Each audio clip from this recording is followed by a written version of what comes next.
Hello everyone, I'm pleased to announce my new tour for 2024. Beginning in early February and running through June, Tammy and I and an assortment of special guests are going to visit 51 cities in the US.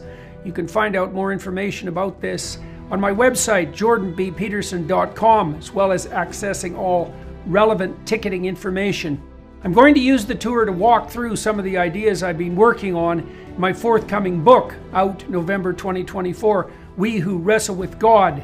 I'm looking forward to this. I'm thrilled to be able to do it again, and I'll be pleased to see all of you again soon. Bye-bye.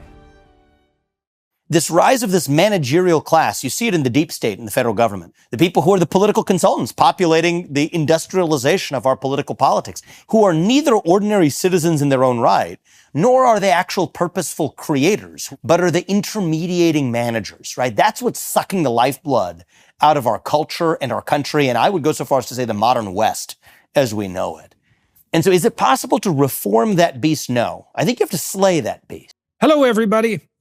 I'm talking again to Vivek Ramaswamy. I started talking to Vivek before he ran for president on the Republican side with regard to his endeavors on the ESG alternative front in the financial domain, him fighting back against the climate apocalypse mongers in the economic realm. I've been talking to Vivek pretty regularly as he's progressed through the Republican primaries.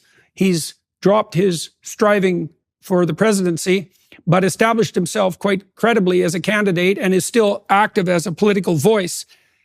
We do a postmortem of his adventure on the political stage, talking about the deep state, talking about his relationship with Donald Trump, talking about his plans for the future, talking about the viability of Trump as a candidate, Trump's divisiveness, Vivek's reasons for trusting Trump and putting some faith in a future that might include a 4-year Trump presidency, and walking through the realities of a modern day presidential campaign. And so join us for that.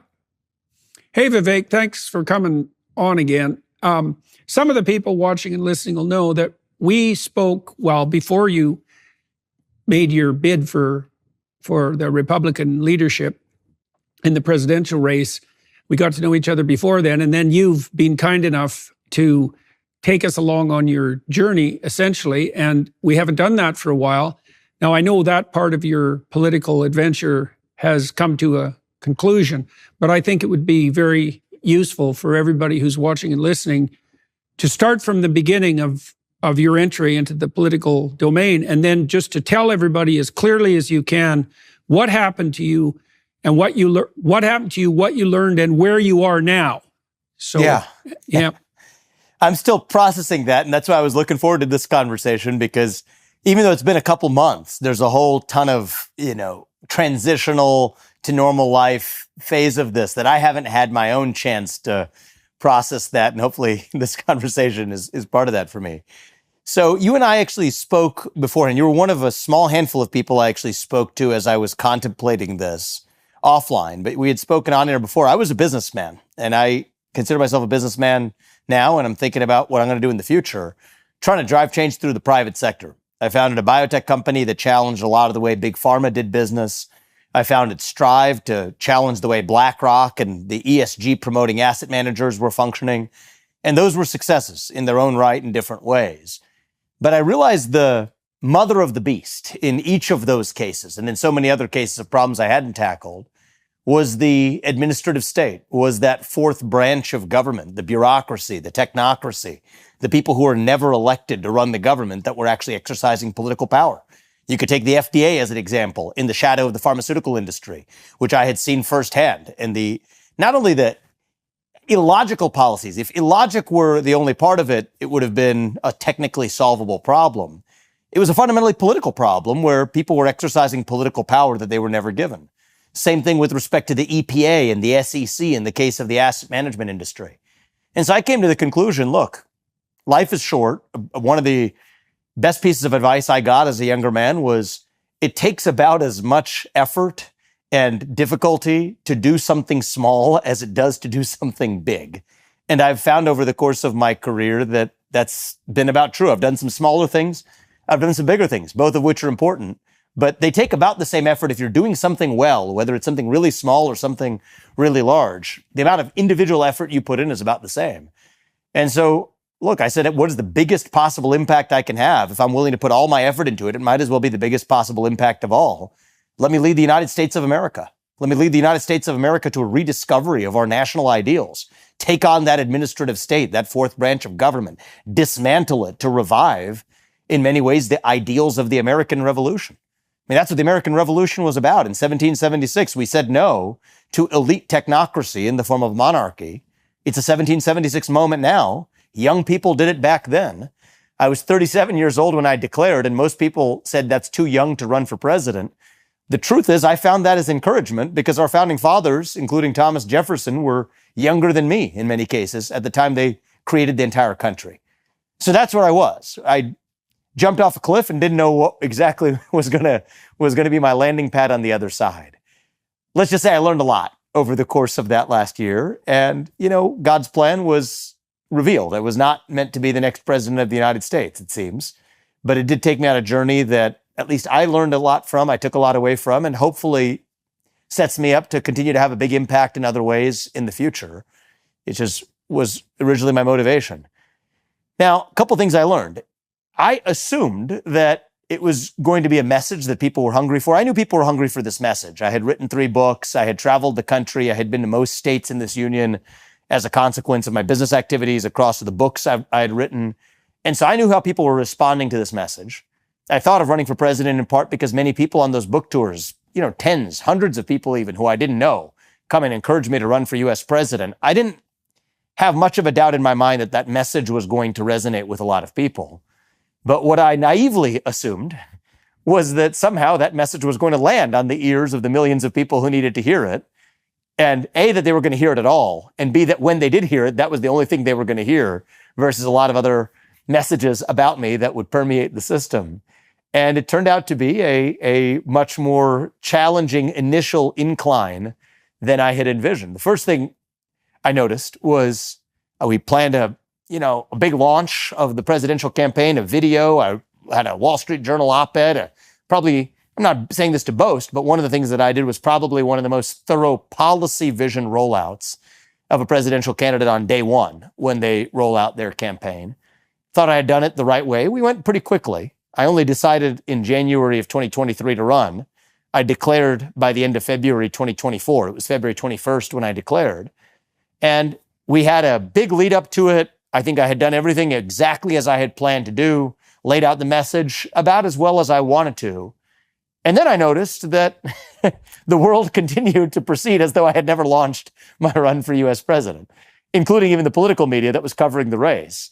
Another presidential candidate had declared, Donald Trump had declared, and then Nikki Haley had declared. And then by the time I had declared, it was as though it was a non-event. And so that was, I think, the first thing that I realized was I was prepared to go into this as a battle of ideas, a battle of vision for the country, a battle of who would be the best person to execute against that vision. And I was sleeves rolled up, ready for battle.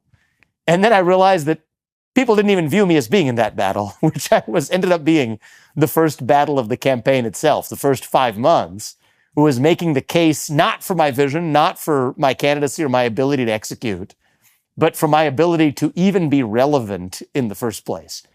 And that would be rather naive of me, but that was, I think, the first hard learning in declaring as an outsider for the race. Okay, so let me draw an analogy there, and you tell me what you think about this. It's frequently the case that neophyte entrepreneurs who've created a product believe that the fundamental issue at hand is the product, right? When I started selling things into the marketplace, I suffered from the delusion that it was 85% product and 10% administration and 5% marketing and sales. And that was like exactly backwards. And so it sounds to me like a similar issue here, that you presumed that, except in the political realm, you presumed that if you had your policy prepared, you were already a credible person, that would be the bulk of the initial battle. But if I've got you right, what turned out to be the case was a very sudden realization that while you had to get in the conversation at all, And that sounds like a sales and marketing problem to some degree. And this is, I think, why so many candidates who are credible turn to political consultants so rapidly, right? And that often sinks them. So, okay, so is that a reasonable analogy? And you've put products in the marketplace before. And so in principle, you knew that on the commercial side. So, well, I would say something about this is I agree with you on your analysis on the commercial side. What I would say is that is on steroids in the political side, right? So even if you transpose the commercial instinct onto politics, you'd be missing it by a mile.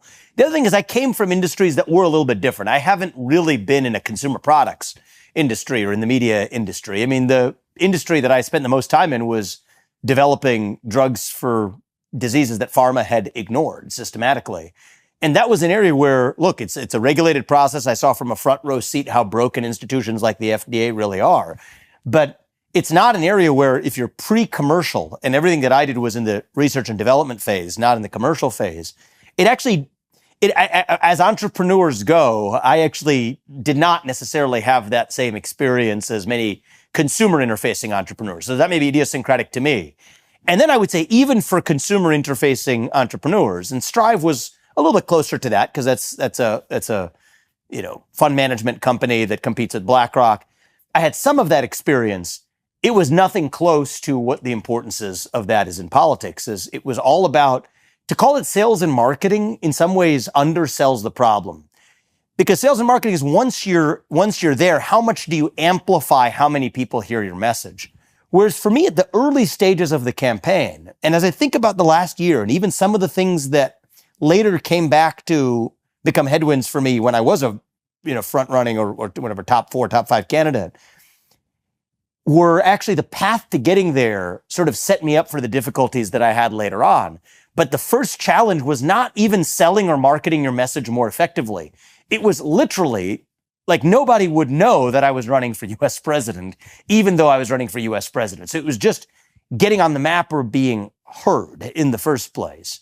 I just talked to Dean Phillips, and his campaign obviously came to an end. For those of you watching and listening, Dean Phillips was until recently running against Biden on the Democrat side, and he faced this problem in spades. I think he probably faced all the problems you faced, plus the additional problem was that he was absolutely 100% shut out of the entire Democrat apparatus. People were literally told that if they worked for him, they would never do anything politically again in their life.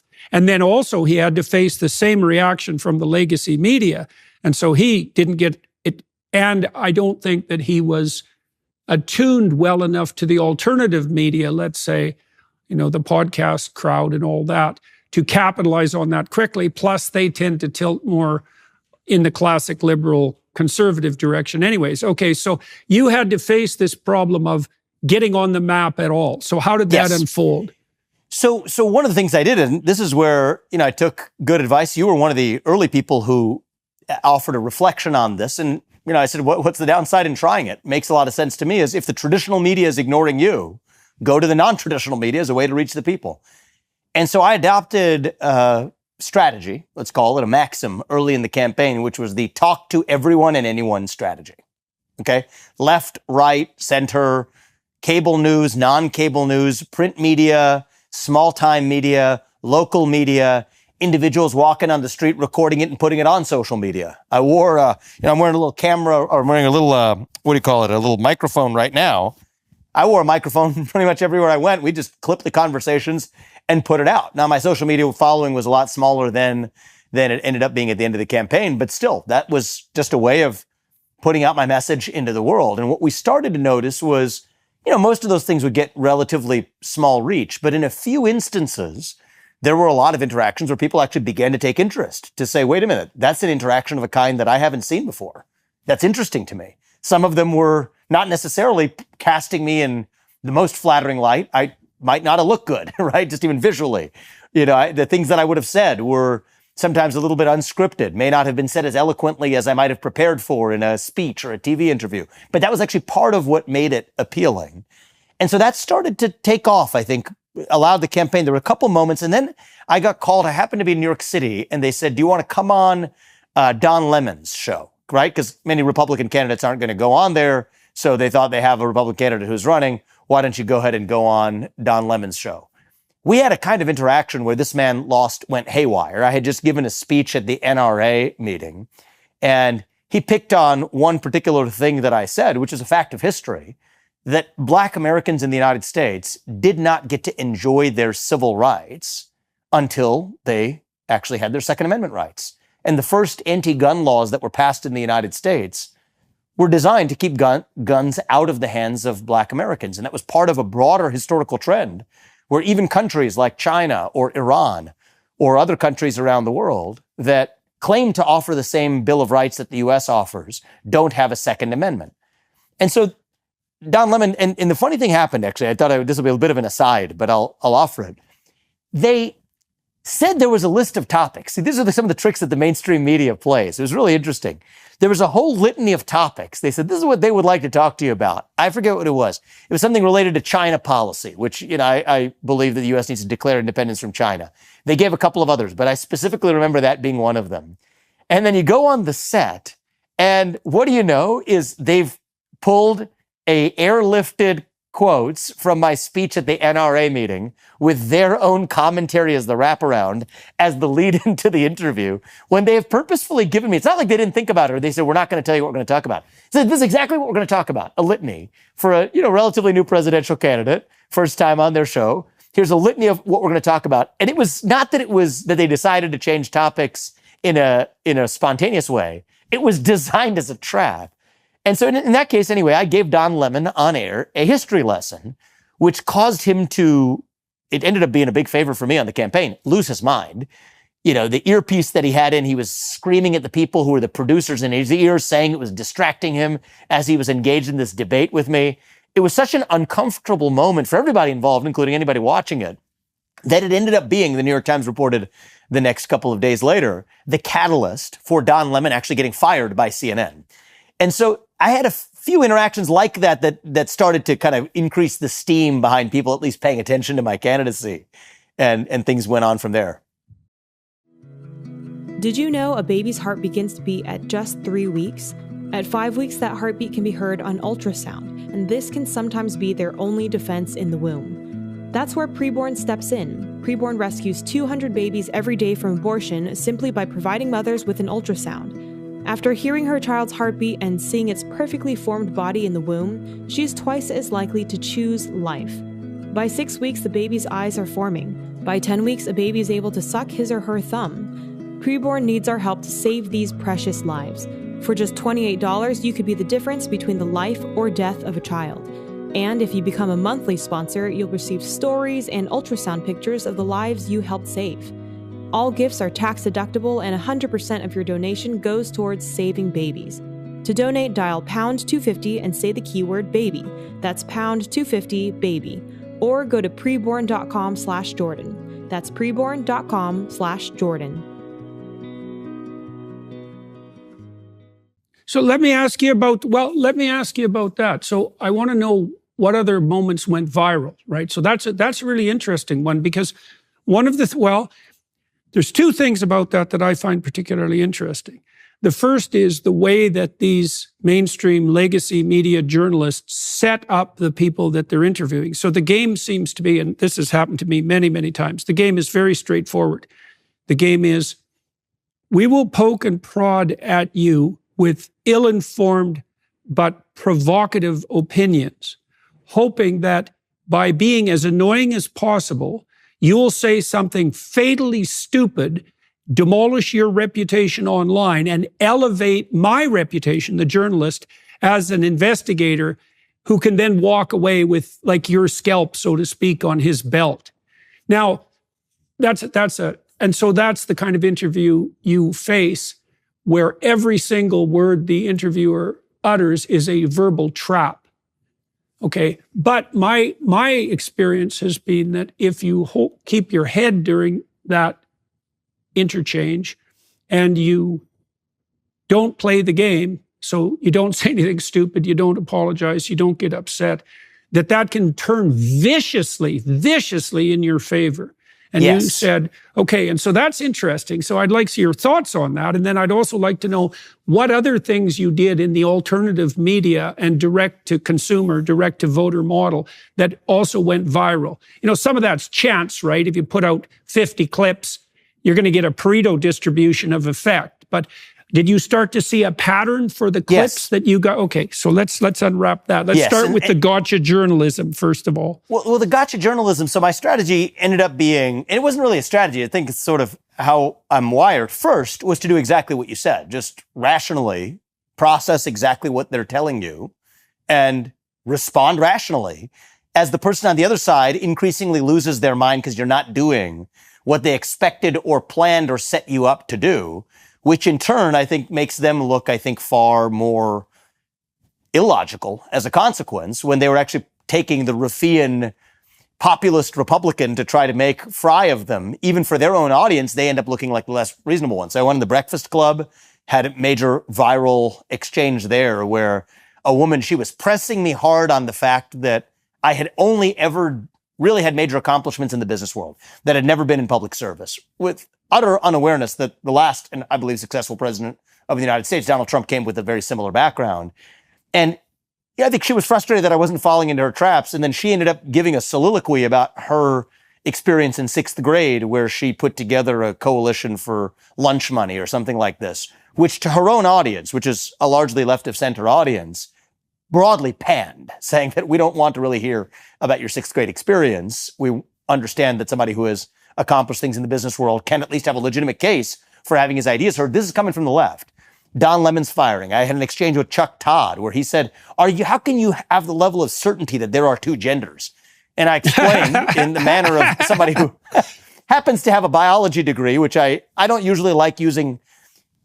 You don't need a biology degree to know something about biology. You don't need to have a Harvard degree to be able to have standing to speak on a subject of science. But I have those things. And for an audience that particularly wrongfully elevates their attachment of value to those degrees, I decided to use that in my favor and broke down for him. Here's what 2 X chromosomes mean. Here's what an X and a Y chromosome mean. And that exchange went viral as well. And I think this one was more by chance, but he quickly was no longer on the air at Meet the Press, which was his main show shortly after I had done the same thing with Don Lemon. Shortly after, we had exchanges like that at the Breakfast Club.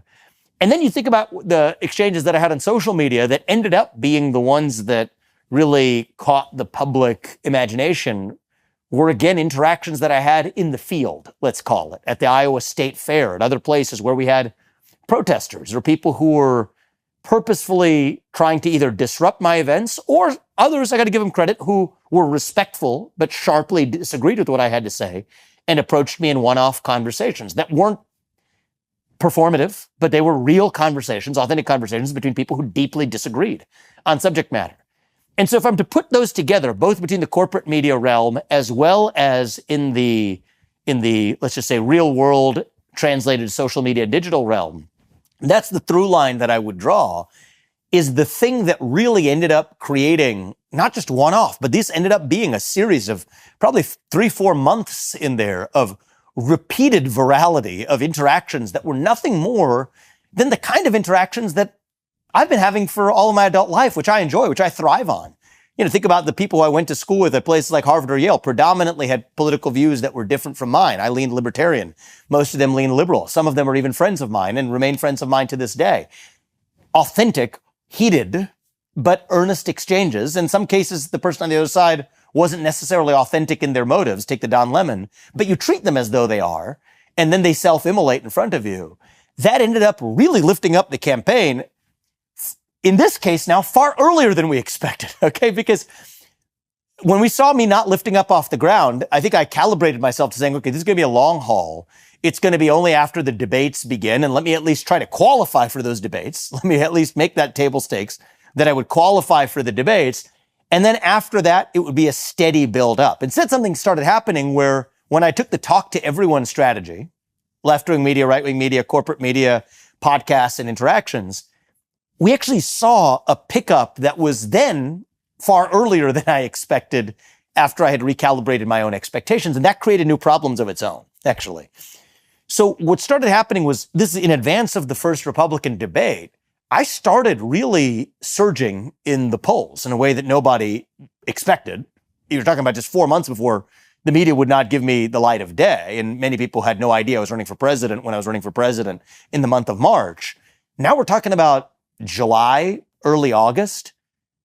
I mean, I was probably the Republican candidate who was most talked about, even by the corporate press, even when I'm not on there, because who is this character that nobody's heard of that's now beginning to surge in a lot of these polls, passing up, former vice presidents of the United States, former governors, people who were running that were far more prominent, viewed as real contenders in the race. And then that's where I started to really get a taste of a new kind of issue, where first I'll tell you this, is the corporate press, I think, took some umbrage at the fact that they had been one-upped in two ways. They'd been one-upped in two ways. One way they had been one-upped is right on their own home turf, right? The Don Lemon and the Chuck Todd style interactions. So I think that bothered them. But the second thing that bothered them, and I think this was, I think, the more interesting learning. I think they were bothered by the fact that I had sidestepped them. That many of the interactions that caused me, that were most attributable to Americans having a favorable view of me, had nothing to do with going through the normal gatekeepers, which are those in corporate media. And this really pissed them off, okay? And so what they started to do was to realize that this was an opportunity to trap me. And I think that this is less about me and more about a defense of their own relevance as the sole gatekeeper in the realm of politics. So this is where I think that if I was to give you feedback from the feedback you gave me, the feedback you gave me is sidestep the corporate media. You said that in one of our earlier probably our first podcast that we had. You were one of the few people who was paying attention to me. Here's what I learned as a consequence of that is we're not yet at a future where the corporate media is entirely irrelevant. We're in this liminal state, right, this intermediate state where the new media is relevant. It's useful. It's necessary, certainly for newcomer break on the scene like me, but it coexists in a landscape where the traditional gatekeepers are still very much present, relevant, and important. And so they realized here's the game they're going to play is take this conversation you and I are having, right? This is going to be a 90-minute conversation. The thing about a conversation is it has context. What we say 40 minutes from now may call back something that you and I just spoke about 10 minutes ago, all right? That's the nature of this format. The corporate media operates television, let's just take cable television as an example, based on 2, 3, 4-minute segments.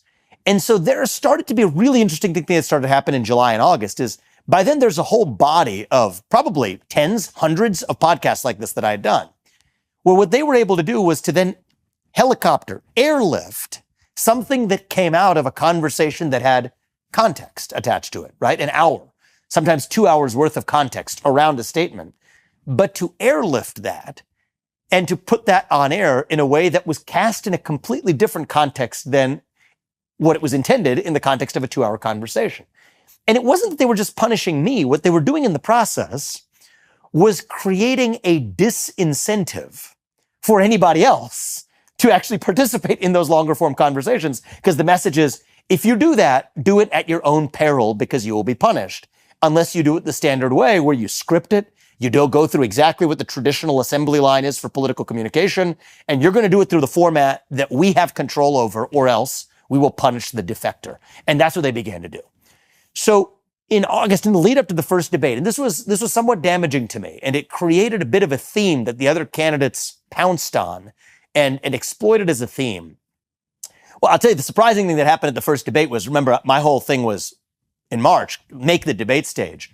What happened is in the summer, I surged so much so that not only did I make the debate stage, I was at the center of the very first debate stage. Ron DeSantis and I were the two people at the center of that debate stage, one of whom was the guy who was the preordained challenger and replacer of Donald Trump, according to many pundits in the world of conservative media, and then another guy who nobody had heard of. At the center of a debate stage was the former vice president, multiple U.S. senators to governors to other people who were irritated as hell that I was there. And I did not expect this, Dr. Peterson, but the thing that shocked me, I enjoyed it, was at that first debate, I ended up being the target of every person. You were actually, I think, in that room physically even.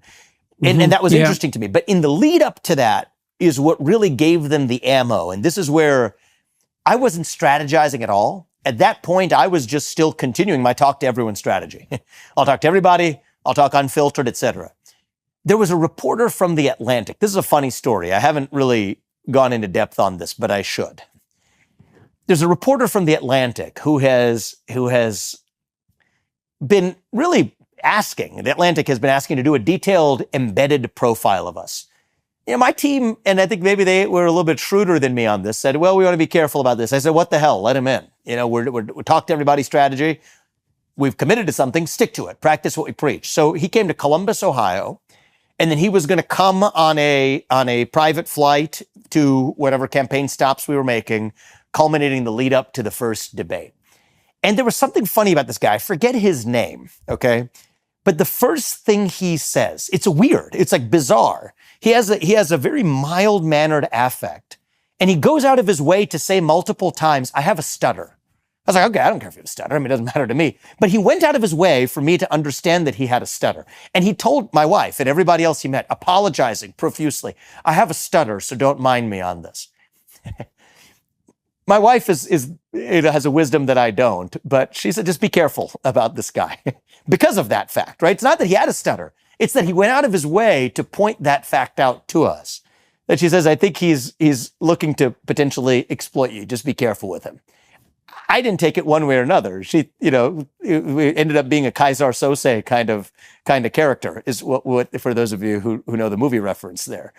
Anyway, he follow me around, builds a lot of sympathetic rapport with me, and ends up really somewhat of an intellectual, smart guy. Ended up able to be leveling with the arguments that I was making, demonstrating his sympathy for the essence, not just the superficiality, but the essence of the arguments. So I feel like I'm really leveling with somebody. By this point in the campaign, we had learned a lesson. So what my press secretary, she smartly had the habit of anytime a recorder is recording the conversation, she also goes on the record and records the conversation. Yeah, that's a good idea. On the record, let's make it mutually on the record.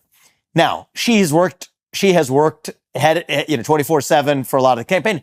One of the weekends she had to go to a wedding. Okay. And this was during the flight that this gentleman and I were taking to a campaign stop where we were headed. So now he has me without my sort of press person near me. And I think without being in recording, he's got his recorder on the plane. Okay. So we're talking, and I'm foolishly just, talking away like I'm talking to a friend here, to a guy who's already ingratiated himself a little bit, softened his image with me. I almost felt even a little bit saddened for the guy that he had this loss of self-confidence based on some attribute that wasn't his own and seemed like a smart guy. And so we're talking, and he pulls out. So about 2 weeks before something had happened where I was on one of these podcasts, and a guy by the name of Alex Stein asks me, he's hosting kind of a quasi-comedic podcast. And he asked me, do you believe what the government's told you about 9/11? And I said, do I believe everything the government's told me about 9/11? Well, the reality is we know the government's lied to us based on declassified documents that came out 20 years after 9/11 that Omar al-Bayoumi, who was a individual who was previously deemed to be a 42-year-old graduate student that randomly met two of the hijackers. That was the story that the 9/11 Commission and the FBI published 20 years ago. Turned out in the declassified documents 20 years later was a Saudi intelligence operative. So we know the government lied about that. So based on that hard fact, of course, we don't believe everything the government has told us about this. Now, that statement was the fodder. It's the classic move. Take something in the context of a podcast-style conversation, airlift that to the conversation about, okay, so here's the conversation we had on the airplane. He says, all right, I believe the government should tell the truth about what we know about what happened on January 6th. And that's something I have been very vocal about during the campaign. I think government should tell us everything. Everything's fair game. Were there FBI agents in the field? Tell us, were there FBI agents in the field? Were there FBI informants in the field? Just answer the question transparently. Most of the mainstream media throughout the campaign has said that the FBI director has said there were none. Actually, that's false. Christopher Wray, when he's responding to Congress, refused to answer the question, which the media has then later reported as saying that he said there were none. So I said, whatever it is, just tell us the truth. And so we have a detailed, must be a 20-minute conversation easily about my view on the government's obligation to just be transparent, whatever it is. Just let the public tell the truth. Publish all the video footage. Don't disclose some video footage and hide others. Just tell the public the truth. We, the people, deserve the truth. So then he asked me, okay, well, were there federal agents in the field on January 6th? Do you think it's a fair question to say, were there federal agents on the plane on 9/11? Now, I mean, this is a loony idea, right? There's not a shred of evidence for this. But in the context of my principled answer, saying that for January 6th or for anything else, the government should just tell the people the truth. I said, look, the government should tell the people the truth, whatever it is. I have no reason to believe that there were federal agents on the plane. It's a ridiculous idea to think there were, but whatever it is, the government should tell the truth to the people. Okay. On that segment. And it was one snippet of maybe a 30-minute conversation on this topic, which is a broader 2-hour conversation during a flight. The story comes out. This is right on the eve of the debate. Okay. And the story comes out from The Atlantic. It's in a detailed story, goes into a lot of other things. The one thing that the editor-in-chief, or whoever the main editor guy is at The Atlantic, puts out and highlights is Ramaswamy fuels conspiracy theories, asking whether there are federal agents on the planes on 9/11. So this is weeks later after he's come. So I truthfully, I remember the January 6th conversation. This was a one-off snippet. I didn't remember saying that. And I just told my team, I was like, I don't remember saying that. I mean, clearly these people have reporting standards. He was recording a conversation. He's reporting on something. Can you just ask The Atlantic, just share with us the recording where I said it, just for my own knowledge of what I even said. It was a free-flowing conversation. I'm not denying the way I was quoted, but just tell me what I said. They refused to. Now, CNN, this comes full circle from the Don Lemon, has their own vengeance to square, has booked me that night, okay? And boy, are they coming ready. And I'm sure there's coordination. It was done in a level at which it would be hard to believe there's not some level of coordination here. So CNN's booked me that night. And they asked me the question. So I know I'm going to get asked about this. So I'd like to know. So we just respectfully asked The Atlantic, what did I actually say? Just tell me, what do you have? What's the thing that you're quoting here in the article? Because then the article goes on. There's a bunch. I'm being panned across the spectrum, left and right at this point. And they refuse to provide it. So I go on CNN and she says, why are you saying that there could have been federal officers on the plane on 9/11? So I've never thought such a thing. It sounds to me like a ridiculous proposition. So I say, look, I don't think I said that. I think I was misquoted or taken out of context. That's the truth of it. And I think that what I did not realize is that's when they knew they had won, because she went out of her way to say, I take you at your word there. Okay. What they had then, within hours of that interview airing, The Atlantic slices just that portion where he's questioned me after the detailed discussion about January 6th. Would it be fair for the government to ask the question of were there agents on the plane on 9/11? Just release that snippet. And then CNN and the entire media has a field day. Because the entire slogan of my campaign is speak the truth, right? Speak the truth when it's easy, when it's hard. Truth is the one-word slogan of my campaign. They use this to damage the hell out of me. And so I asked The Atlantic, we said publicly, you release the snippet, why don't you release the entire conversation? Why would you? To this day, they haven't done it. And to this day, I will challenge them. If you want to be honest arbiters of it, CNN the whole next day running an entire field day saying that he said, and if you listen to the exact footage, it's even different than they describe it. The exact footage is, sure, I think the government should tell the truth. I have no reason to believe there were. It seems like a ridiculous idea that there should be, but whatever it is, the government should tell the truth. That's what I said, which they summarize as saying that I'm raising conspiracy theories that there were federal agents on the plane on 9/11. Right. Ridiculous. Now you attribute that to, so let's go into the attribution. So obviously this was somewhat shocking for you. Shocking. Yeah. Okay. So now, but you've already set up some diagnosis of the motivation. You said that as far as you were concerned, the legacy media wasn't very happy with you sidestepping them, let's say, even though at that point you didn't really have an alternative. They also weren't very happy with the fact that their attempts to pigeonhole you, let's say, had backfired quite spectacularly. And then you had this character from The Atlantic who played I'm your friend while you invited him in, only to try to find one of these situations where something you said could be taken out of context to savage your reputation. But yes. But there's the rub, eh? Like, why exactly? Is it just the additive combination of the reporter wants to make a name for himself, The Atlantic wants to have a story, CNN wants to capitalize on it, along with the fact that, well, it would be lovely to throw some dirt on a Republican because what the hell, why not? And to paint him with this right-wing conspiracy theory. Like, is that sufficient? Is that the causal explanation for the manner in which that laid itself out? And then we'll get back to what effect that had at the debate. Yeah. So I don't think it was sufficient. All those things were definitely factors. But I think this was in the context of something is going as it's not supposed to here. Okay? There's a guy here who is advancing a Trumpian worldview of positive, I think of it as a positive nationalism, but nationalism nonetheless in the United States. And he is defying our expectations for what that's supposed to look like. Because he speaks in a manner that is at least as, I'm not saying this about myself, I'm saying this what I think they see in me, as erudite and educated from the halls of the same Ivy League colleges that they deem to be their esteemed institutions, and speaking in a manner that goes toe-to-toe on the facts with debating so-called the science on issues relating to COVID policy or otherwise that we're unable to contend with. This is a real threat. We need to go after this in a deeper way, because he's not given us the video clips from speeches that we can caricature. We need to actually set the traps.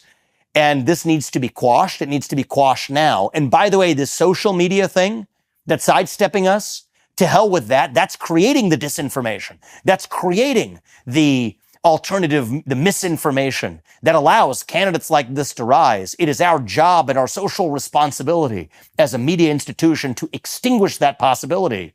Let's punish his ability to do that by lifting some of the comments he's made in those lewd settings offline from the traditional media that individual citizens are beginning to access to their own peril, and set the record straight for how this is done.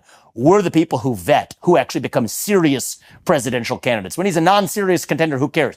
But this guy's rising in the polls to become a serious presidential candidate, could really have an impact in shaping public opinion. We have an ability and a responsibility to make sure that doesn't happen. Cut his legs off, I think, was exactly what happened. And then you have the industrialized politics in a Republican primary, where that provides the fodder for other candidates who are frustrated by the same thing happening to be able to use that to their advantage. Not even the candidates, but in many cases, even the super PACs supporting them, which is part of this industrialized cesspool of the modern industry of American politics. That's really what happened. Starting a business can be tough, but thanks to Shopify, running your online storefront is easier than ever. Shopify is the global commerce platform that helps you sell at every stage of your business, from the launch your online shop stage all the way to the did we just hit 1 million orders stage. Shopify's there to help you grow. Our marketing team uses Shopify every day to sell our merchandise, and we love how easy it is to add more items, ship products, and track conversions. Shopify helps you turn browsers into buyers with the internet's best converting checkout, up to 36% better compared to other leading e-commerce platforms. No matter how big you want to grow, Shopify gives you everything you need to take control and take your business to the next level. Sign up for a $1 per month trial period at shopify.com/JBP. Go to shopify.com/JBP now to grow your business, no matter what stage you're in. That's shopify.com/JBP. Okay, so now I was there, as you said, for that debate. And so let me offer you some observations and then respond to them. And you can tell me, flesh that out. So first of all, I spent a lot of time working with Democrats in the US, and I've pulled back on that attempt over the last 2 years, I would say, because I got tired of having to walk on eggshells with absolutely 100% of everything I said all the time. The idea was to attempt to pull the Democrats on the moderate side away from the radical progressives who they're so foolishly aligned with and against whom they refuse to erect any barriers whatsoever. And so I've spoken to a lot more Republicans more recently, and I've found that a lot more straightforward. Even when we don't see eye to eye, I don't have to watch what I say.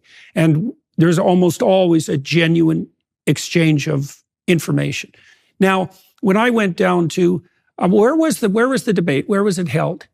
The first one was in, I'm losing track here. I know the stage. It was in, of course, in Wisconsin. That was where the RNC yes, in Wisconsin. Milwaukee. Yes, okay. So yeah. I was impressed with the field of candidates that the Republicans had offered. I thought that the debate was more rigorous and intellectually engaging than I expected it to be. It was a real spectacle in the American sense, and you Americans are unbelievably good at that, and so it also had that.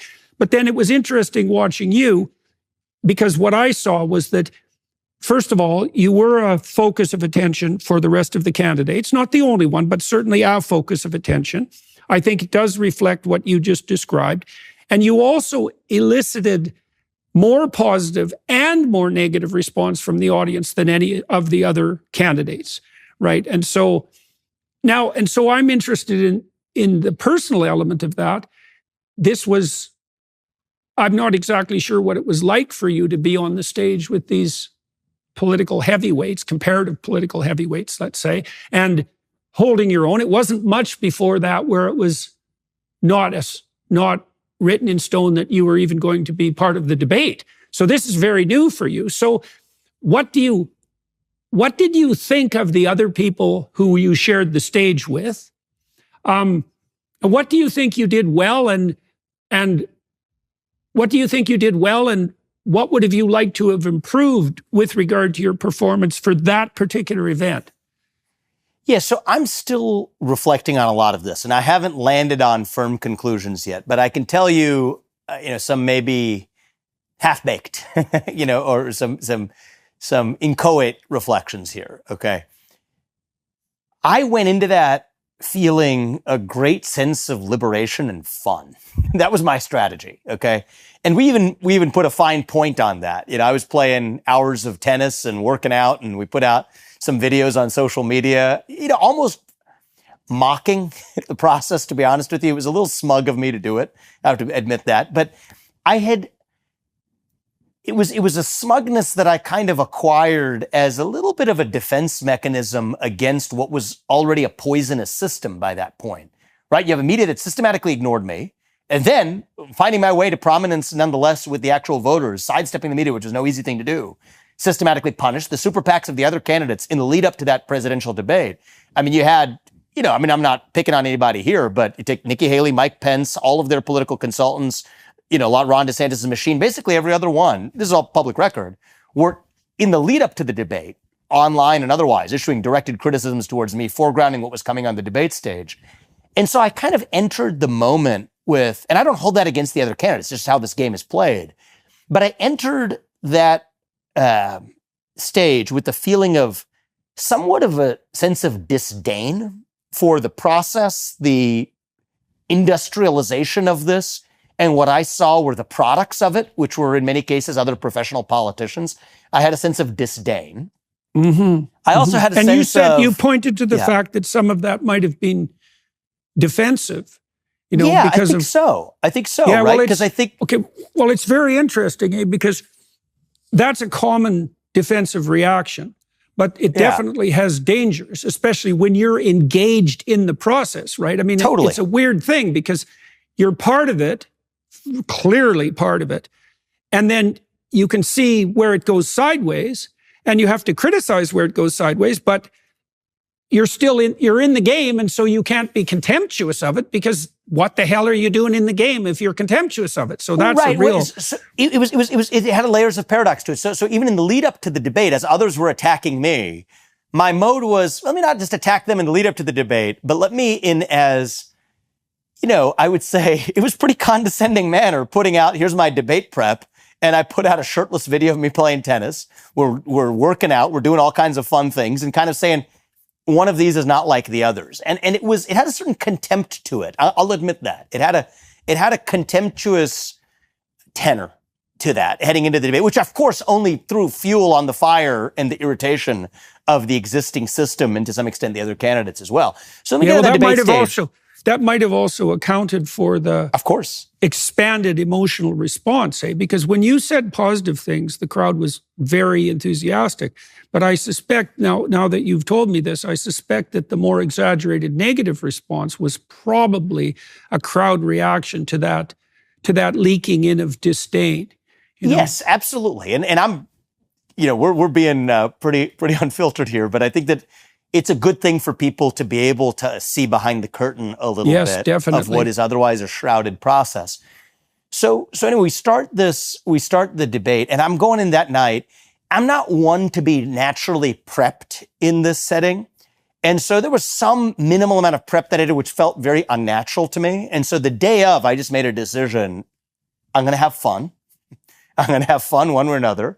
It's a hell of an experience, as this is a life experience. And I'm going to just speak in a pretty unfiltered way. And I'm going to be a fighter. Like, we feels like you're going into an arena.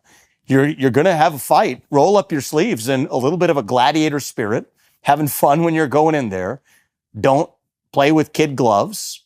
Bring your brass knuckles and let's go have a fight. And I think that that's the tenor I was in going in there. And so I think from that point in the campaign forward, right, that effectively became my modus operandi. First was nobody was relevant. Nobody viewed me as relevant, not even hearing my ideas. Second phase is they're hearing my ideas, but in a actual, I would say, I hope I tried to be respectful manner with the left, right? The people who are actually ideologically on the other side that created this groundswell of virality, which then caught the entire political system, the establishment in the Republican political industry, which is different from actual earnest candidates, and the mainstream media by storm. The arrows then start coming in, somewhat as a defense mechanism and somewhat because I didn't see a better alternative. I just said, okay, well, I'm just going to fight. I'm going to take the gloves off, and I'm going to be a fighter for the rest of this, and I'm going to have fun while I'm at it.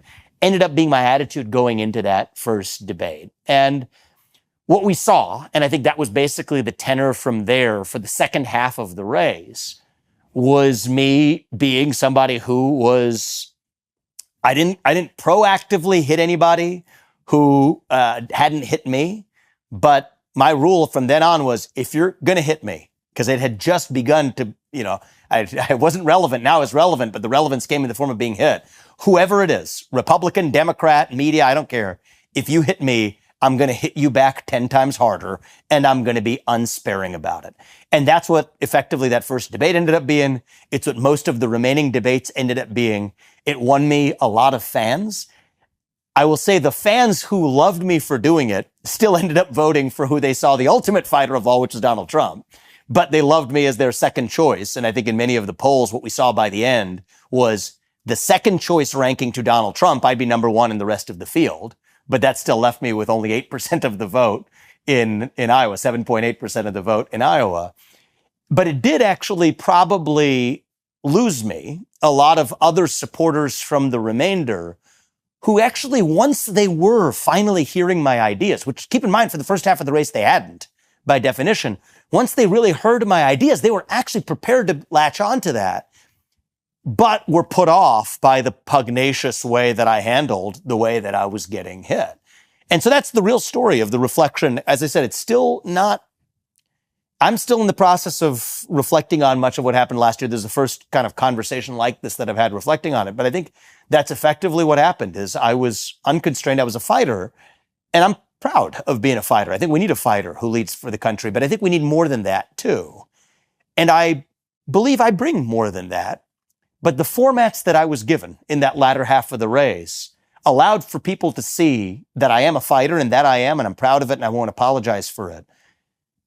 But there was no other forum for people to see the other dimensions of my ability to be a leader and, dare I say, a uniter for the country, other than in-person settings of 50 to 200 people at a time, which is what I ended up gravitating to in that latter half of the race.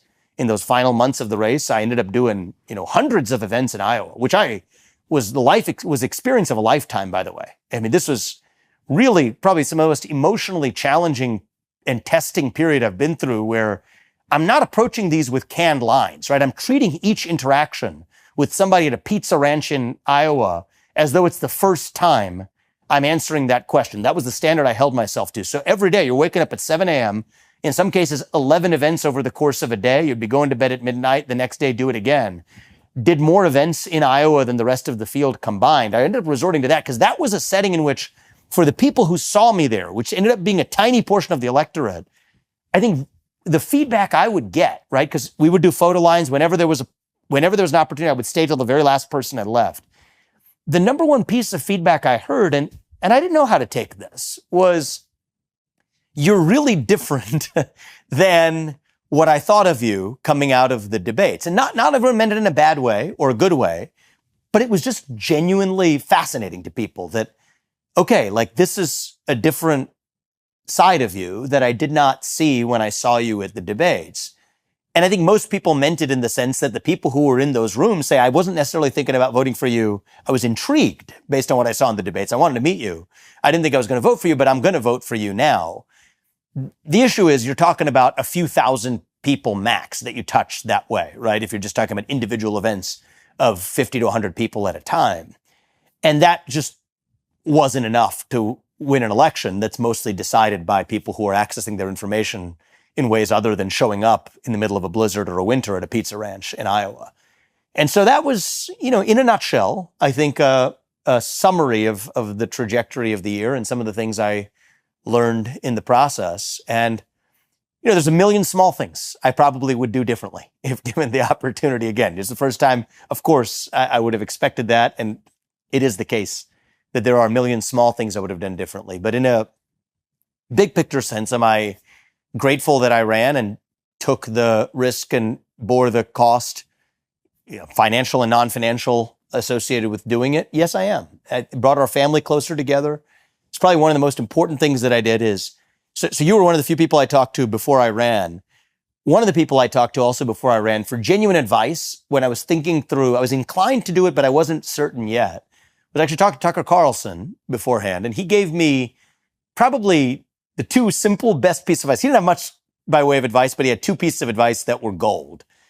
I think the first he said was, whatever your personal bubble is, so your family environment, your closest friends, travel with that and keep them around you, and that will keep you grounded. It was very practical, but that actually was really good advice. We ended up doing it as a family. He said, hold yourself to a standard, right? And he, for each person, this will be different, what he told me, but here's what he said is, do whatever would make your wife proud of you, okay? And he said it with a smile on his face, but not as a joke, as a serious matter. So it's a certain sense that assumes that you're with a life partner, and you and I have talked about this before. It's one of the things I'm blessed with in my life is to actually have found my soulmate and to be married married to my soulmate is something that is not something that everybody gets to say, but I think Tucker told me, do something that make sure everything you do makes your wife proud, travel with your friends and family around you so that you don't get sucked into the circumstance of waking up in some sort of muddied haze, wondering where I am on a given day, and then becoming some alternative version of yourself. A lot of people get sucked into doing that. Don't do it. I followed both those pieces of advice, and I think that made the process one that I'm grateful for, regardless of the fact that it didn't achieve the result that I intended, which was to be the next president of the United States. It brought our family closer together. It brought me in closer touch with my own convictions. I think you're tested on a daily basis. I probably came out of that year with an even greater certainty of my own convictions than I went into it with. I thought I had high conviction going in, but you don't really understand your own convictions until you've been tested. And in a few instances, dare I say it, even had convictions that were slightly different than where I began the campaign with. And for anybody else who didn't go through that experience without having their views modified in some way, it means you're probably not a person who's open to reflection. I mean, you can't be challenged on a daily basis for a year without having your own views sharpened along the way. And so I think our family's stronger for it. My views and my convictions are stronger for it. Didn't achieve the intended result, but it does give me a greater and renewed sense of purpose and mission to still do whatever I can to save this country, even if it's not going to be as the next president. And I'm grateful for that at the end of it. There's lots of places we can go from there, but I want to go, let's try two to begin with. The first I'm curious about, I've been going through the biblical stories on my tour and in this new book I'm writing, and Moses in that book is the archetype of a leader. That's what that story's about. And Moses is seriously punished by God for reverting to power when invitation and explanation would suffice. That's his temptation, right? And you can imagine that that's the temptation of a political leader, especially as your reputation grows. The club that you can wield gets larger and larger as you're more and more influential. And so I'm wondering if that proclivity that you described for that tilt, that temptation towards disdain and fighting back. You know, I'd like to unpack that a little bit more, because you lay out a very clear case for why that all emerged. But then you also said that to some degree that interfered with people's ability to see who you were really on the leader front rather than on the fighter front, let's say. And I'm not saying I know how to negotiate that, because I don't. It's obviously an extremely complicated space. But so let's assess that. In reflection, do you think there are ways that you would conduct yourself going forward if you replicated your adventure? And then I'd also like to delve more into your relationship with Trump, drawing on something that you did say earlier. You know, you said that perhaps part of the reason the legacy media went after you was because they saw you providing the same attractive message to, say, disaffected working class Americans that Trump managed, except you could do it in a manner that was intellectually credible. Now, you were careful during your campaign, in my estimation, to not poke the bear that's Trump, or his followers for that matter. And so I'd like to explore your relationship a bit more with Trump. And I'd also like you to comment a bit more on that contradiction between fighting and pushing and laying out an attractive invitational vision. Yeah, so I'll start with that latter piece. It's a hard thing to do, and I don't see a particular, for myself at least, a point to relitigate, you know, what I would have done differently. You know, I think the circumstances, in some ways, it's hard to imagine it going any differently, because the path that led there was the entire path that I walked through in our conversation. It was almost unavoidable, because at that point, it was a sort of damned if you do, damned if you don't situation, because I put myself in a situation, which is the only way to get on the map, that had invited the level of arrows that I was taking from the other candidates in the media and, you know, from the traps that were laid and from the political industrial complex, that if I didn't hit back, I'd be too weak to be the president of the United States and wouldn't deserve that job. And there was no other way other than to hit back and hit back hard. But the window of formats that reaches people is sufficiently narrow that it doesn't allow for multiple aspects of a personality to come through, right? So you get one label you're able to get through to the people in the mediums that are available to you. In the media, I don't really mean in just the corporate media, but in the collective mediums that are available to you. Fighter was the one that came through. And so could I have done it differently? I don't know. I certainly was unable to, because the truth is I am a fighter, but I'm not just a fighter. But that's what came across when people were finally paying attention to the candidacy. And the reality is, and understandably so for many voters, if you want a fighter in the White House, take the one who's proven, who has taken more arrows, far more than I have, and overcome them. That was Donald Trump, which was many of the people who loved me the most. I mean, like really love me as supporters. Like the people who were guys who were maybe coming to 15, 20 events that I held in Iowa, people who were enthusiastic supporters speaking, still caucus for Donald Trump, right? And I don't blame them for it, because if what you see is the value proposition is here's a young fighter who's going to fight for me and fight for this country just as hard as he fights to defend himself against the treacherous media and political industrial complex, I love that, and I'm going to vote for Donald Trump because he has proven at a scale that nobody has that that's a guy who's going to be able to do it. So that's what ended up happening there. But on a go-forward basis, I guess the difference is, and I don't know what's next for me. The truth is I'm keeping a very open mind. The only criteria is have an impact on the country that's positive and not small. As I said, it takes as much effort to do something small as it does to do something big. Large-scale positive impact in saving this country and reviving who we are. Whatever I do next, it's going to fit that description. But let's say that there was a replay of it, but you're starting from where we left off, right? This last time. I'm not starting from the place I did last time. Yeah, right. Right. And so it's one thing to fight for relevance and then fight to be perceived in the right way. If you're starting to already from the place of relevance. But then the question is just making sure people understand who you really are. In some ways you can't, it's like an algebra problem, right? You can only solve for one variable with one equation at a time. And so in some ways I was with one equation, the one linear race, trying to solve for both two variables, one of relevance and the other one of actually being seen the correct way. You had to kind of pick one. Sleep is the foundation for our mental and physical health. In other words, you've got to have a consistent nighttime routine to function at your best. But if you're struggling with sleep, then you've got to check out Beam. Beam isn't your run-of-the-mill sleep aid. It's a concoction carefully crafted to help you rest without the grogginess that often accompanies other sleep remedies. A bunch of us here at the Daily Wire count on Beam's Dream Powder to knock us out and sleep better through the night so we can show up ready for work the next day. Just mix Beam Dream into hot water or milk, stir or froth, and then enjoy before bedtime. Then wake up feeling refreshed without the next day grogginess caused by other sleep products. Dream contains a powerful all-natural blend of reishi, magnesium, L-theanine, apigenin, and melatonin to help you fall asleep, stay asleep, and wake up refreshed. And with it now being available in delicious flavors like cinnamon cocoa, chocolate peanut butter, and mint chip, better sleep has never tasted better. And today, listeners of this show can get a special discount on Beam's Dream Powder.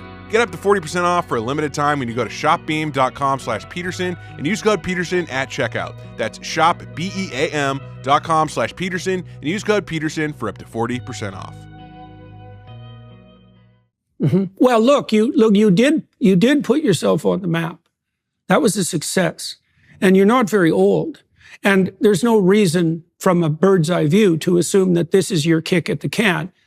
I don't feel, having watched what you did, that you're exhausted as a political candidate, especially given how young you are. I'm energized. And so, right? Okay. So maybe you laid the groundwork for something that could emerge in the future. Now, there's a variety of ways that could go.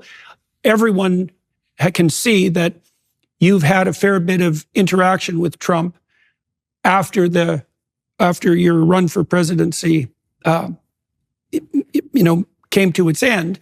Everyone, of course, is wondering what that might hold in the future. What's your sense of what you could bring and might bring to the table, assuming that a Trump presidency is realized in November? Well, the first thing I would say is I think it would be a mistake to just rest on one's laurels as a candidate and assume that is the outcome. So the first thing I'm focused on is making sure that we do have a Trump presidency in November, doing everything I can, traveling different parts of this country, campaigning for Trump, not just through the primary, which is now, effectively and has been for a while over, but in the general election against Biden, reaching young voters, reaching non-traditional voters. I mean, even if you think about Asian Americans or Indian Americans, I think 70% went the direction of Biden last time around, despite the fact that their values are almost undoubtedly more aligned with the pro-excellence agenda that Trump stands for now. Young people in this country who are starving for purpose and meaning. We've talked about this in our last episode that we did together. Well, the left isn't providing that, or they're satisfying it with the equivalent of fast food, with race and gender and sexuality and climate. A positive nationalistic vision that says that, you know what? This is a country that is the greatest country known to mankind, and you have an opportunity not only to live here, but to contribute to this country and pass that on to the next generation. That civic sense of duty fills what many young people are starving for. And I think that it's far more aligned with the message Trump is delivering than the nonsense they're hearing from Biden or the other side. And so my focus in the near term is don't take some outcome for granted. Make sure that Trump is elected as the next president. Do everything I can in my power to make that happen. And in the meantime, if there are opportunities to continue to drive positive change through the private sector, as I was doing before I ran for president, let me have at it. It's a perfect opportunity to do it. I mean, Strive is a company I co-founded, as you know, to push back against the ESG movement. I'm incredibly proud of progress. Which is going very well. Yes, I'm very proud of the accomplishments. movement. Yeah. I'm very proud of Strive's accomplishments and mentoring some of the other businesses that I've co-founded to have positive impact, for-profit, non-profit, through the private sector, a lot of ways to drive change, and then make sure that that electoral outcome is what it is in November. I think that's actually the top objective. And one of the things I've found in my life, at least, is when you make these elaborate personal plans, right? If this happens, then I'm going to do that thing. And if the other thing happens, then I'm going to do the other thing. And if that doesn't happen, then here's my plan B. At least in my life, I've learned that your plans are stupid. Okay, at least maybe not yours, but mine. My plans are stupid. And so I'm guided by my purpose. That's great. The plan will reveal itself, but the purpose is the same one that I entered the race with, which was to revive who we are, revive our missing national identity and self-confidence, pass that on to my kids and their generation. I volunteered to do it as the next president. The people of this country made clear, certainly in the Republican Party, and I think far beyond that they want Donald Trump to do that job. Thankfully, his ideology is, very similar to mine in terms of what it means to advance an America First agenda. And so I've put all my energy into making sure that Donald Trump is elected the next president. The reason I support Trump is because I support America First values, because I support this country.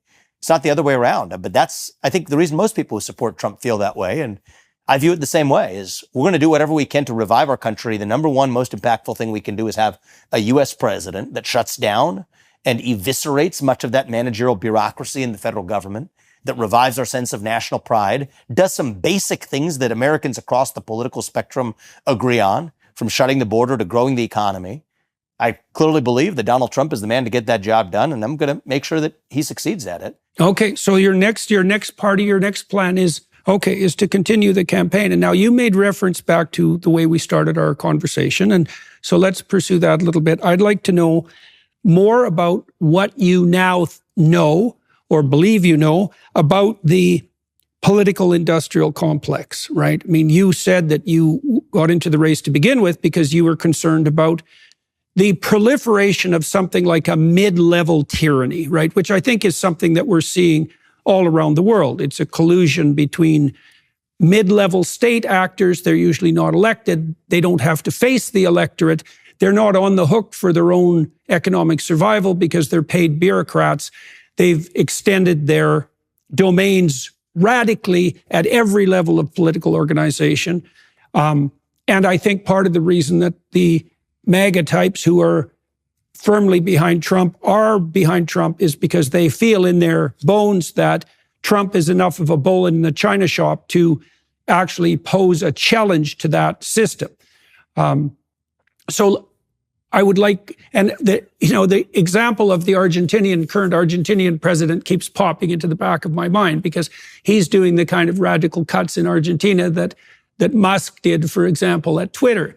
And so I would like to know, first of all, do you actually think, now that you've seen the system per se operate at close hand, do you think that it's actually possible for a candidate, even Trump, who's only got a 4-year mandate, which is not very long, to have the power, have the ability to make a difference in relationship to this unbelievably entrenched and widespread system? So I'd like to know how you feel about the political industrial complex that you've now come up against and are also now a part of, right? Peculiarly enough. Peculiarly enough. And isn't that interesting how that works? I would say it's not possible to reform it.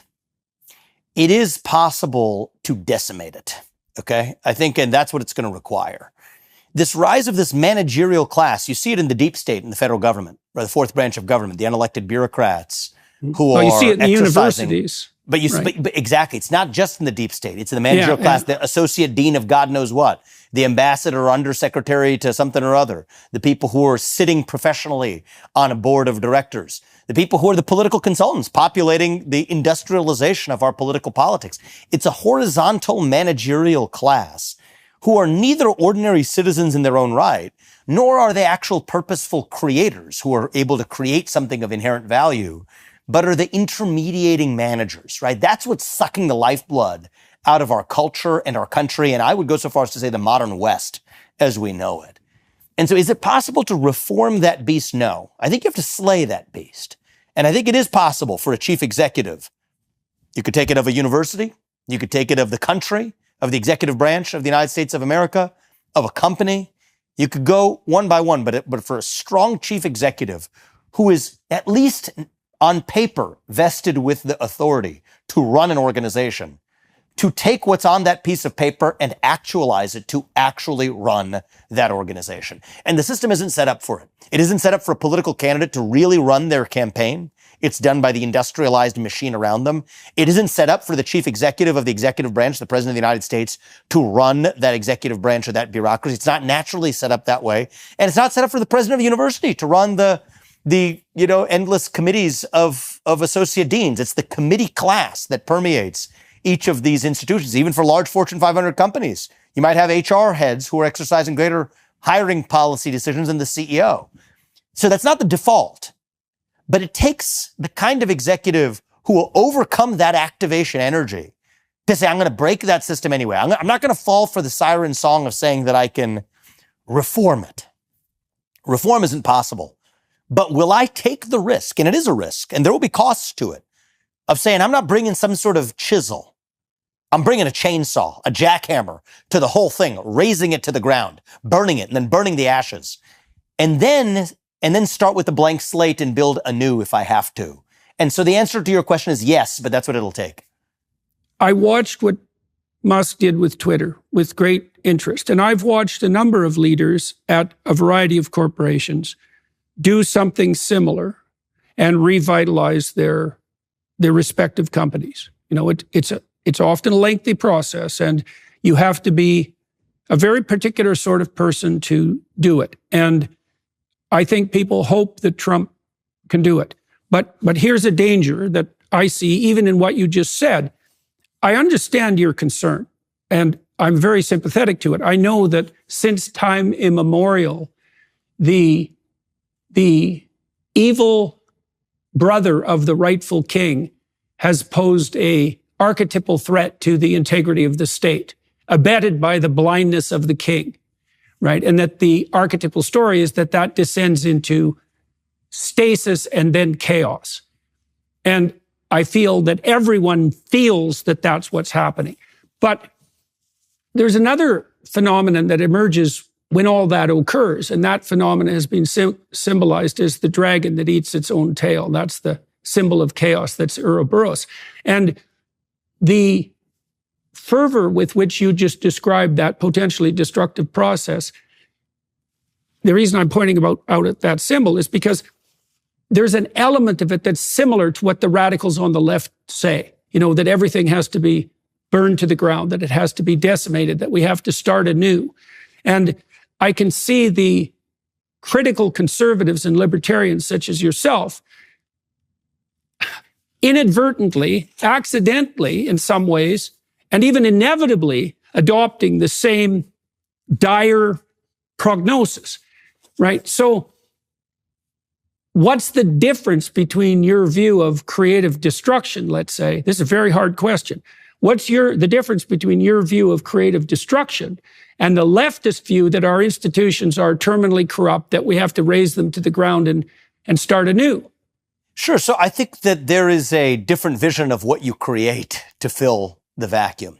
And what you've seen from the modern left is actually the very bureaucracies that they've created, right? This vestige of bureaucracy, the committee class, is indeed the product of what has cannibalized the institutions that once existed. So we're not starting from a neutral starting point. That's what I would say. If we were starting from a neutral starting point, we would start with a blank slate and ask what we need to build anew. We need to get to that blank slate. We're not even at that start line right now. And so in some ways, I think the overgrowth of that managerial class and that bureaucracy has itself been weaponized by the left, that their tactics are no longer ones that say tear it down. Their tactics are weaponize what's already there to advance your ends, right? They're not tearing down the financial system. The question is, how do you weaponize the financial system to advance your own substantive ends? They're not tearing down the prosecutorial or justice system. The question is, how do you weaponize that justice system to go after your own political opponents and keep them from running against you in elections? They're not tearing down corporate America. They're leveraging corporate America. Okay, so what you're pointing to there is the falseness of that revolutionary claim, that that's window dressing for acquisition of power and the use of the current systems, the systems that they purport to despise. Yes, it's either a falseness, Dr. Peterson, or it is a modern incarnation of the left that's different from the kind that existed when Karl Marx existed. So, or even when Bernie Sanders existed, for that matter. Right. Even then when Bernie Sanders existed, for that matter. Okay. Exactly. It's a particularly new strain of the left that's a little bit different from the Occupy Wall Street, let's tear it down version. This isn't that anymore. They sort of, I think, in their view, if you can't beat them, join them, became the mentality. And if you can't really tear it down if you can't invade the castle through the front door, you couldn't tear it down through the front door, just invade it and infest it from the back door. And that's actually what's happened. Okay, so you had a clarion call to leadership, as you pointed out at the beginning of this interview, because you believed that the fundamental institutions upon which this country, your country, are predicated they're on the money. They're on the money, right? And so the path forward that I've seen for the conservative types is to see what the leftists want to do. Let's talk about the ones who do want to tear it down. They want to tear down the existing system and they want to rebuild it in accordance with the dictates of something approximating the radical left vision of Marx, let's say, radical egalitarianism, that could extend even to the notion that something like property is theft. So they're going to tear things down and they're going to rebuild it on those principles. Now, you guys in the United States, you already have a set of principles, and one of them is the principle of distributed responsibility, right? And that's the age-old medication that's offered when tyranny looms and chaos beckons. It's you don't fall prey to either of those, and you don't fall prey to the dynamic. You reinvigorate the institutions of distributed responsibility. Now, you've been pointing in that direction, right? Because you've taken a pro-family, pro-patriotic, pro-America, pro-West, right? And I don't know where it goes beyond that, whether you're an Enlightenment guy and how you view the interaction between all of that and the underlying Judeo-Christian foundation, let's say. But your call, and I'm hoping this is the case for Trump too, is your call isn't merely to decimate, it's to clear the path so that what's true and right can make itself manifest again, which is for example, what Musk was trying to do, and I think did successfully at Twitter. He got rid of 75% of the employees, right? But he wasn't trying to decimate the company. He was trying to establish it on on fertile ground. Yeah, exactly, yes. Exactly. Absolutely. Well, the decimate it is the overgrowth. I want to be really clear about this. Right. That's good to be very clear about that. Yeah, is to tear down the cancerous overgrowth itself. So I'm saying we're not trying to treat this tumor with symptomatic therapy, right? We want to decimate the tumor. But the underlying organ is still what we want to save. Okay. And I think that's actually really important. Okay. So let me ask you about this. Tell me what you think about this. Look, you were attacked a lot, and you said that one of the consequences of that was that, it got your back up, let's say, and some of that was contaminated with a certain amount of disdain. And we already walked through that. But you also pointed out something that's relevant in this context, which is that the slings and arrows that were directed towards you are relatively trivial in comparison to the continual, utter assault on Trump at every level of his life, virtually. And so my fear, let's say, is that he's so embattled and so pushed into a corner and so poked and prodded and provoked that is he wise enough to separate his desire to clear away the overgrowth and let what's healthy survive? Or is he pushed into a corner enough so that there are enemies everywhere and his wrath will know no bounds, let's say? So what do you think about him? And you've got to know him a bit. And yeah. So here's what I will say is the man I've seen I'll reveal maybe two insights that are a little bit different from the media portrayals, but true to my understanding of what I see. One is I see a leader who is even more ambitious for the country as a consequence of some of his learnings from the first term. I think the first term was incredibly successful. Look, you got 4 years of Trump, 4 years of Biden. compare the results and make your vote accordingly. And if that's the way this election goes, I think Trump will be elected as the next president. But I don't think he views that as sufficient. I think that he believes that there are a lot of lessons learned from that first administration that he is ambitious for our country to want to translate in that second term. I think that's a real positive, because that, to me, signals growth, and it signals a positivity towards the future, to say that there's a lot of things that I will still have learned from that first term. And that's an advantage he has relative to anybody else who ran for president, is he actually has those learnings from having been in that office. Even relative to me with a very similar vision, he's faced down that administrative state in a way that I've studied and have deep intuitions and knowledge about, but haven't faced in the same way that he has. And the second thing that I've noted about him is, this is in the last couple of months, but he is very receptive to the best arguments for how to do that, as long as I think they're delivered in the right, digestible way that's efficient and effective and thoughtful around him. I don't think he has patience for long driveling of anyone's oral diarrhea on a given day.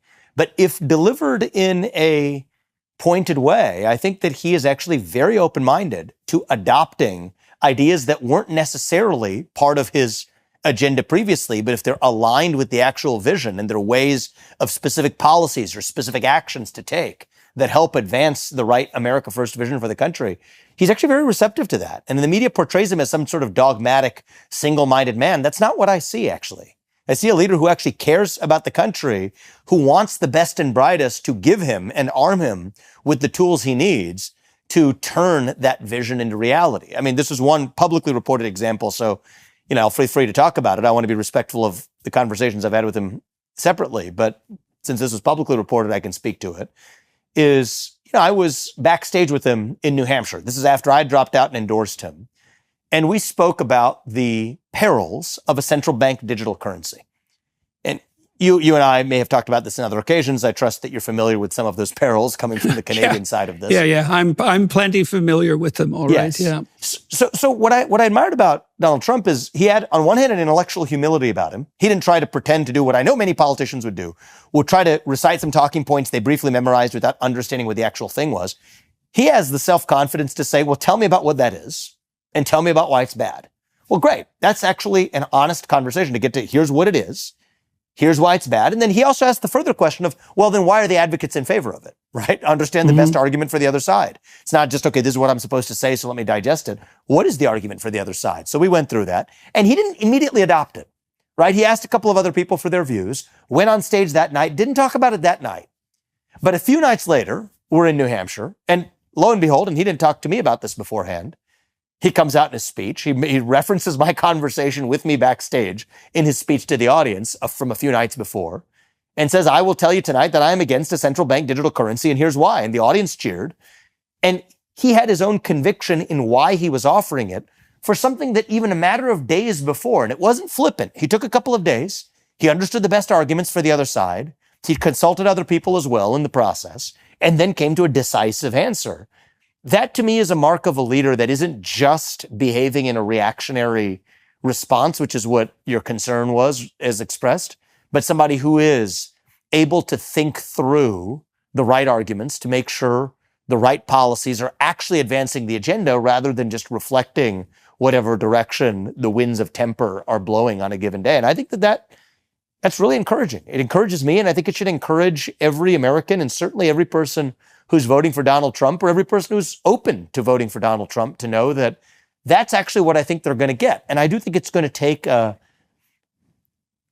responsibility of people around him to provide that to him in a way that allows him to lead. But, I think I'm going to do my part, and I think the other people around him are going to do theirs to hopefully make that second term far more successful than what was already, I think, a very good first term.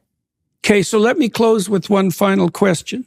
So when I was watching the Republican primary, I was hoping initially that public opinion would fall behind DeSantis, because I thought DeSantis has a credible pro-American, truly conservative vision, and he has administrative experience. And the reason that I personally, I'm only speaking personally, and as a Canadian, preferred DeSantis to Trump is because the divisiveness that surrounds Trump makes me very apprehensive. and this is independent of his merits as a person and as a businessman, perhaps even as a president. Trump, the phenomenon of Trump polarizes people to a degree that I think is unparalleled. It's unparalleled in my memory and having watched the political scene for like 5 decades, So I would like you to tell me why you think that polarization is so intense and what you think. See, because the real critical part of me thinks, and I'm not saying I'm right about this, but the Trump presidency, the Trump phenomena is so divisive that I think the divisiveness itself poses a threat to the integrity of the country. Now, and I thought that's, okay, so let's separate two things there. One is, does divisiveness itself, this is irrespective of Trump, does divisiveness itself represent a threat to this country? Of course it does. I think this country is skating on thin ice. We're at risk of dividing to a breaking point. I put a lot of that in the media. I put a lot of that in the industrialization of politics. I put a lot of that in the super PAC puppet mastery that characterizes modern politics. I think that you shouldn't have congressmen I think you need term limits. I think congressmen should not be able to trade individual stocks. I think that the administrative state needs term limits. I think the people who we elect to run the government should actually run the government. Those are things that left or right people agree on in this country. Policies that you get to speak your mind openly as long as I get to in return. Inherently, most people in their value set are not actually divided. But it is the projection, the artifice of division, created much by the projection of the media, that creates the appearance of division that then becomes the new reality. So that's where I think it's actually coming from. And then the treatment of Trump is really just a symptom of that. The media puts him in such a box to create a caricature of a man that is part of the broader project of division they're creating, irrespective of Trump. They've just used Trump as another vehicle in achieving the divide and conquer strategy of a small group of people who benefit from that division. Okay, so you think, for example, I don't want to put words in your mouth, but your sense would have been, for example, that had DeSantis emerged as the Republican leader instead of Trump, that the same forces would have turned him into another Trump, let's say, in the public imagination, that this is actually a consequence I don't think that any other person, DeSantis or anyone else would have been a cure to the problem that you're concerned about. Now, do I see an opportunity to level up as a movement and say we're not just against what the other side puts up, which is a temptation, but to say this is what we're actually running to. These are our affirmative values of what we stand for. Right? What is the opposite of the Great Reset? Sovereignty. Sovereignty at the level of the individual and the family and the nation and God. That's what it means to be a conservative. That's what grounds our shared American values. That's what our we're identity. Well, that's the identity that can be offered confused young people, right? That subsidiary identity. And as a leader, I'm leading you there. Yes, I see that opportunity. And, even in the last couple of months, and I want to be respectful of all the conversations we've had, but in the last couple of months, one of the things that Donald Trump has said that I think inspires me, and I hope inspires people across this country, is, you know what our vengeance will be? Success will be our vengeance. Success is unifying. And so I see the earliest direction of us beginning to go in a direction. And he that said I think, that, did he? That's a good line. That's a good line. I agree with you on that. I very much agree with you on that.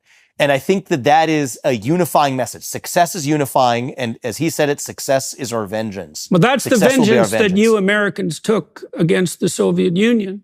Yes. Right. And in many ways, even against the British Empire in the American Revolution in some ways, but very much against the Soviet Union in the Cold War. Success was our vengeance against that enemy. And success can be our vengeance even against the enemy that we face of our own division. And so I think that I am cautiously optimistic that we may be stronger on the other side of this division. As a bone heals stronger after it is broken. Yes, the bone of our identity has been broken, but it can emerge stronger on the other side. And for the next 4 years, this may not just be a 4-year project. For the next 4 years, I believe Donald Trump is the best positioned person to lead us there. I think it is his responsibility and the responsibility of people around him to make sure he's as successful as he can be in getting us there. But it's not just a 4-year project. It took us 30 years to get to where we are right now with the assault on our institutions and our national identity and our national division. It could very well take more than 4 years to find our way out of it, to be stronger on the other side. But for the next 4 years, I'm optimistic that this can be the beginning of a step in that direction. Well, that's a very good place to stop. Thank you very much for speaking with me again and making your experiences available to everyone who's watching and listening. I wish you the best of luck negotiating these very complex high waters over the next few months. It's going to be fascinating to watch this unfold. I think we decided the last couple of times we spoke to check in every 4 months or something like that. I think we should keep doing that as this progresses so that everybody can stay abreast of what's, and useful. These are fun for me, actually. Good. Well, and good luck helping promote that positive and unifying vision. It would be lovely if Trump's campaign could turn more and more to that as he's simultaneously defending himself from the multidimensional assaults that assail him. But that vision of distributed responsibility, that is the time-tested antidote to tyranny and slavery, right? And it is the fundamental realization of governance that your country is founded on, that principle of subsidiarity. And it's such a great call to adventure for young people. It's like, take your place in a marriage, take your place in a family, take your place in a community, bear a load. All the responsibility you abdicate personally will be taken up and used against you by tyrants. That's the iron law of humanity, right? And so that's a great thing for everyone to understand. And I'm hoping the conservatives can run with that, because there isn't another pathway forward that isn't chaos and tyranny. So, I'm hopeful, and I promise you I'll do everything in my power to make it so. All right, sir. To everyone watching and listening, thank you very much for your time and attention to the film crew here in Toronto today. Thank you guys for setting this up. To everybody who's watching and listening, your time and attention is much appreciated. I hope you found the conversation useful and revealing. And Vivek, it's always a pleasure talking to you. And, keep the flag flying, man. Thank you. I appreciate it. Take care.